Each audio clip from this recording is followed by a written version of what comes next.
This is it, guys, the home stretch before the Pokémon League. And as I said in the last video, Victory Road was completely revamped compared to previous generations. Especially compared to Gold, Silver, Crystal, especially because in Gold, Silver, Crystal, Victory Road sort of looked like the original Victory Road in Red, Blue, and Yellow by moments. But it was completely barren. There were no puzzles, there were no trainers. It was just fight one wild Pokemon after the other, after the other, after the other, and get to the end and fight Silver there. Not very thrilling, but at least, well, they still didn't add any trainers there, but they still improved things by having Victory Road be a little more complex. For now, as I said, it's not very difficult. The first floor is fairly linear, but but later on it gets a little more complicated because the other two floors you're gonna find yourself constantly switching between the two floors. You're gonna be going up ladders and going down holes to progress to the next area, and that's basically how the later half of the dungeon is designed. Now, usually I nitpick about Victory Road changing so much from one game to the next as, oh wow, a potion, yeah. But then again, what do you expect? It was right in the middle of everything, and it wasn't even in an alcove or something. It was right in the middle of everything, right in the path that you have to take anyway. So I guess I should have known better than to expect a max revive or something. But anyway, there was a little argument in the comments in the last video about why there aren't any trainers here. Personally, I think that, well, as you saw in the last video, I had to fly all the way back to Cherry Grove just to be able to switch Pokemon around. Sure, there's a healing point on Route 26 not far away from the entrance. But if you want to do anything else, like buy stuff or swap your Pokemon around or anything like that, you gotta fly all the way back to Cherry Grove no matter what, so that's a pretty long route, and I'm going to go out on a limb and say that they considered that the trainer part was already well covered on routes 26 and 27, and anything more than that would be overkill considering that there hasn't been a full checkpoint since New Bark Town, and even there in New Bark Town you couldn't really swap Pokemon around or buy stuff. Had to go to Cherry Grove for that. So if we compare that to the other Victory Roads, the one in Kanto, well, technically this is the one in Kanto, actually, but I was referring more to Red, Blue, Yellow, Fire Red, and Leaf Green by that, so I hope you understand when I talk about Kanto. Once you take care of Blue, there really isn't that much in the way of hindrances between Viridian City and the Victory Road. There's Route 22 where you can encounter maybe one or two level 3 wild Pokemon, not much of a threat, I'm sure you'll agree. But wait a second there, there's this boulder over there that leads into the upper half of that little rock maze thing. I don't know what to call it really, but there doesn't look to be anything behind it, so that means there's gotta be a few invisible items somewhere in there, because otherwise I can't believe they would block an area with absolutely nothing with the strength boulder, so I guess I'm going to check this out. Oh, random battle, just great. But yeah, what I was saying, Route 22, only a few level 3s or 4s maybe, and the tall grass is completely optional on Route 23, and there's some water you have to surf across, but a Tentacool or two shouldn't qualify as too much of a threat, so for all intents and purposes, there's practically nothing between Viridian City and Victory Road in that game. Okay, so if we go down there, there's nothing, and here, nothing! Maybe I'm doing something wrong and the hidden item was elsewhere, but you know what? I don't care. I checked and I didn't found anything in the places where hidden items usually are, so you know what? Screw that, I'm moving on. But yeah, back to what I was saying about the various Victory Roads.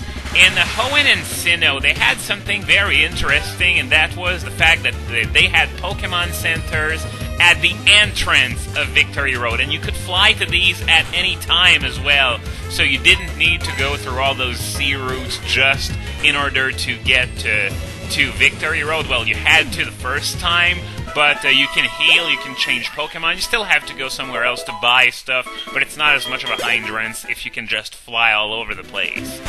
Okay, now I'm just gonna put Gengar in the lead, I guess, since it's the last team member that's still at level 45. But, yeah, that's how they did it in Hoenn and Sinnoh, and... oh, I figured there was gonna be something there. A rock at the end of a dead end. It was sure to hide something, and it was a max revive. Once again, I can't stress this enough. These items are rare. Don't waste them on nothing when you could just use regular revives and it would do the job just as well. But, yeah, the way they did things in Unova was a little different. There's no Pokemon Center at the beginning of Victory Road, but you can still fly to the entrance of Victory Road. So if you need healing or something, you can just fly around and just, you know, do your stuff. And even if you can't use fly, once you've cleared all the trainers on Route 10... oh, and this is the part that I was talking about where you're going to start going up ladders and going down holes. And you want to go up because if you go to the left, you're going to end up right back in the area where that ladder I just took up was. But yeah, once you cleared Route 10 of all the trainers, there's really not much left to do there. All the tall grass is entirely optional, so you can just use your bike and just head up to Victory Road. It doesn't take too much time, no battles at all or anything like that. And, okay, this next part here, it's just for an item, but it's still a bit recycled from the first room of Stark Mountain. If you remember that place, you had to push strength boulders around in order to make certain staircases accessible and make your way to the main room. There's something that's a little like that, nothing too complicated. You just gotta push the boulder over to the middle between the two staircases, and then you just gotta go and take the item, and on your way back you just have to push the boulder back. It's not rocket science, really, but yeah, it's for a full restore, and those things are rather expensive. I think they're like 3,000 bucks, so if you want to save 3,000 bucks, well, this is a great way to do it.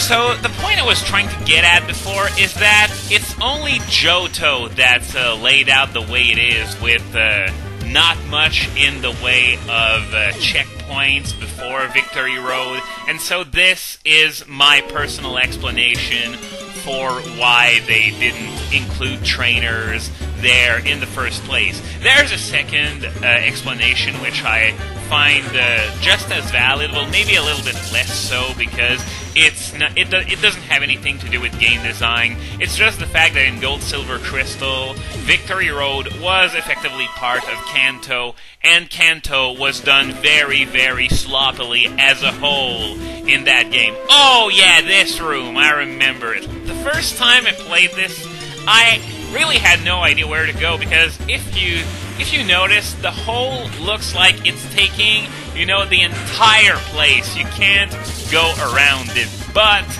it was something that I found out. I don't remember how, but I was stumped at this for a while just because the hole looks bigger than what it actually is. What you gotta do is this. Simply put, it's not nearly as complicated as it looks. You can actually go around the hole, even though it doesn't really look like it.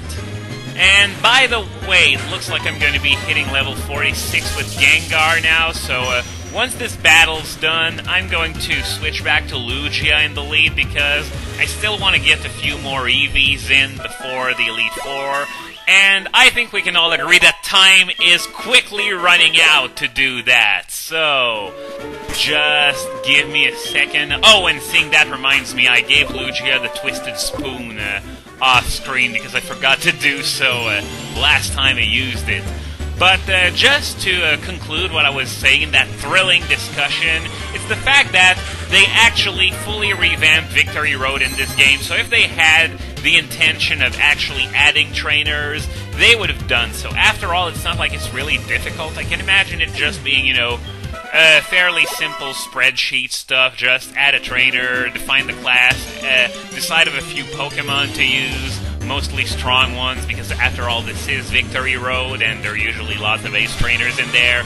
But they didn't choose to do so, which tells me that it was more for game design purposes back in Generation 2 than just because Victory Road was a sloppy dungeon to begin with. And wow, it actually took me 10 minutes to try and get that point across. Of course, I talked about what was going on in the game throughout the whole thing, but still, 10 minutes? Ah, well, I'm the rambling gaming dude, so why not? I was talking about the Clear Skies ladder on Smogon yesterday. Well, as it turns out, a little bit of trivia. The Japanese name... Shut up, Jack! Okay, the actual name for Sunny Day in the Japanese version is actually Clear Sky. So, yeah, it's sort of ironic in a way. Oh, by the way, here you want to go in this hole, not the other one, because if you do so, you can get an HP up that way, and the other hole leads right here, so you'd have to do a whole lot of running around if you missed it the first time, which is probably not a very good idea to experiment with right now.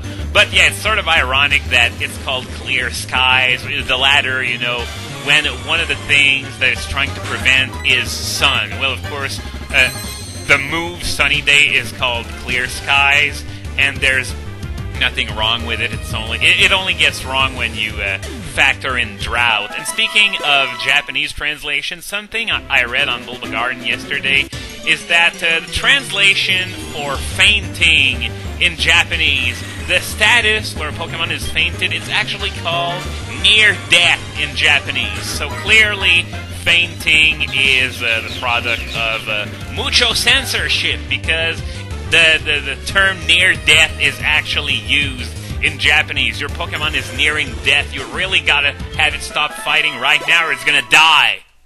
Of course, that doesn't explain why a level 1 Geodude doesn't flat out die when it's taking a fully powered water spout from a level 100 Kyogre with 6 Calm Mines. But, yeah, let's just go along with it for now. Something else I wanted to point out. I've read an interesting theory on where this whole bag fuck thing from Viet Crystal comes from. Because the whole idea of the word fuck is that you insert something into something else. Yeah, you get where I'm going right now. By the way, TM26 Earthquake, this is going to go on Who later on. This boulder that you just saw, it's a shortcut that leads back to the bottom floor of Victory Road, so if you want to get through this place as fast as you can on your way to, say, Route 26, because flying to Viridian isn't an option yet, well, you can actually do that. But, yeah, what I was trying to say is that the word fuck is like, you know, inserting something into something else. And when you bag fuck something, you insert the item into your bag, which might be the explanation. Of course, it might just be that they have absolutely no grasp of the English language whatsoever. But, still an interesting theory that I've heard, so, you could keep this in mind next time you actually see that. Anyway, this thing right here is what I needed Rock Smash for. Wow, 2 random encounters in a row. It doesn't happen really often that you have random battles when you use Rock Smash, but when you do, it's usually going to be against Geodudes, because now I sort of wonder why they did it that way, because the rock grounds you encounter in this dungeon, you got Graveler, you got Onyx, and you got the rather rare Rhyhorn. And you also can encounter wild Rhydons here in Crystal. I think I met a few of them back in my Crystal LP in this place, but it's really a Crystal only thing, Rhydon. Dark Pulse TM. Don't think I'm going to be using it in this LP. So, just one last random battle and we're going to be done with this video. So, next time, we're going to be taking on Silver. This is going to be our next battle, and after that, we'll be free to go to the Indigo Plateau. And the good news is that I'm not going to be breaking tradition. I'm going to be doing this all at once. So expect many, many videos next time I update this LP.